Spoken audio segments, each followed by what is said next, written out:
Third chapter, parametric test. A very important aspect of sampling theory is the study of the test of significance, which enable us to decide on the basis of sample results if first condition is the deviation of the observed sample statistic is significant or may be due to chance or sampling fluctuations, or second condition is the deviation between two independent sample statistics is significant or may be due to chance or sampling fluctuations. Second point is large sample test. In this article, we shall develop some test of significance for large samples. Practically, samples may be regarded as large if the sample size n greater than 30. In this case, the common thing is that the distribution of underlying test statistic is taken as standard normal variate. We will discuss one-sided, two-sided test for single population mean, population proportion and equality of two population means and population proportions. Next is test of significance for single population mean. Consider a normal population n of mu sigma square where sigma is known and mu is unknown. On the basis of random sample x1 x2 up to xn of size n, we wish to test the hypothesis whether the value of mean is specified value mu naught or not. First one is two-sided test. Here we set null hypothesis h naught as h naught equals to mu naught, and alternative hypothesis is h1 mu naught equals to mu naught. Test statistic. We know that a random sample of size n from normal population with mean mu and variance sigma square has normal distribution with same mean mu but variance sigma square upon n. That is, x bar is related to n of mu sigma square upon n. Under the null hypothesis that population mean is specified value mu equals to mu naught, the test statistics is given as z equals to x bar minus mu naught upon sigma upon root of n, which is equals to n of 0 1. So next is critical region. For a given level of significance alpha, we calculate critical points. Since the test is two-sided, critical point z alpha upon 2 is obtained by using normal tables for p of z greater than z alpha upon 2, which is equals to alpha upon 2, and critical region is C, which is equals to Z such that mod of Z greater than Z alpha upon 2. So this is the critical region which shown in this figure. Conclusion: if calculated absolute value of test statistic, that is mod of Z is greater than Z raised to alpha upon 2, that is, if mod of Z belongs to C, then we reject H naught, otherwise accept it.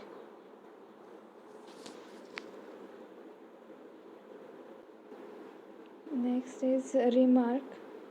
If value of sigma is not known, that is sigma is unknown, then its estimate sample standard deviation are used. So sigma cap square, which is equals to x s square for large values of n, and which is equals to summation running from I is equal to 1 to n xi minus x bar square upon n, which is equals to summation xi square I running from 1 to n upon n minus x bar square, and x bar equals to summation xi I running from 1 to n upon n. Next is one-sided test. First we see two-sided test. Now one-sided test. If h1 is one-sided, say right-sided. So here first is right-sided, that is h naught equals to h naught is mu equals to mu naught versus h1 is mu greater than mu naught. In the two-sided test, we take h naught mu equals to mu naught, and alternative hypothesis h1 equals to h1 is mu naught equals to mu naught. Here h1 is mu greater than mu naught. Then rest of the procedure is as discussed in two-sided test except the critical region. That is all the steps are same as in two-sided test, but except the critical region. Here the critical region will lie entirely in right side of the distribution.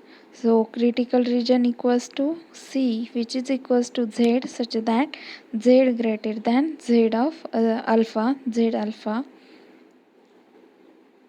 and we reject H naught, which is equals to mu equals to mu naught, except H1 mu greater than mu naught at alpha percent.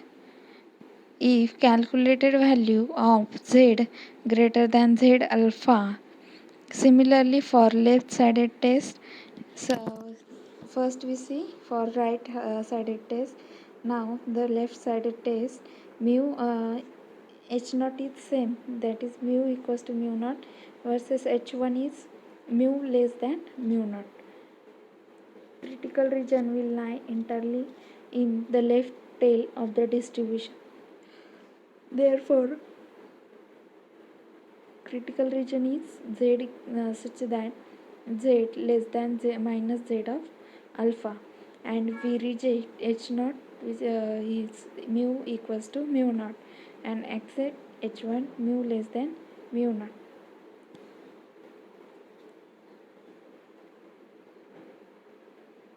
Next is test statistic.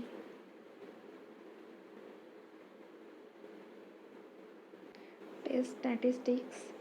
If we consider two independent samples of sizes n1 and n2 from two populations with means mu1 and mu2 and variance are sigma 1 square and sigma 2 square respectively, then we know that x1 bar is relatively equal to n of mu1 sigma 1 square upon n1, and x2 bar is n mu2 upon mu2 and is sigma 2 square upon n2.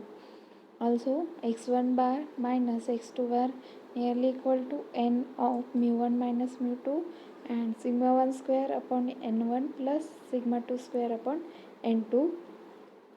Since x1 bar minus x2 bar is the difference between two independent normal variates, under the assumption of null hypothesis, the test statistic is given by z equals to z x1 minus x1 bar minus x2 bar upon square root of sigma 1 square upon n1 plus sigma 2 square upon n2, which is nearly equal to n of 0 1. And for this, critical region is given by c equals to z such that mod of z greater than z alpha upon 2, where z alpha upon 2 is critical point obtained by using normal table, so that p of z greater than z alpha upon 2 is equal to alpha upon 2. So this is the critical region shown in the figure. This is CR, that is critical region. If conclusion is, if calculated absolute value of test statistics, that is mod of z is greater than z alpha upon 2, that is if mod of z belongs to C, then we reject, otherwise accept it.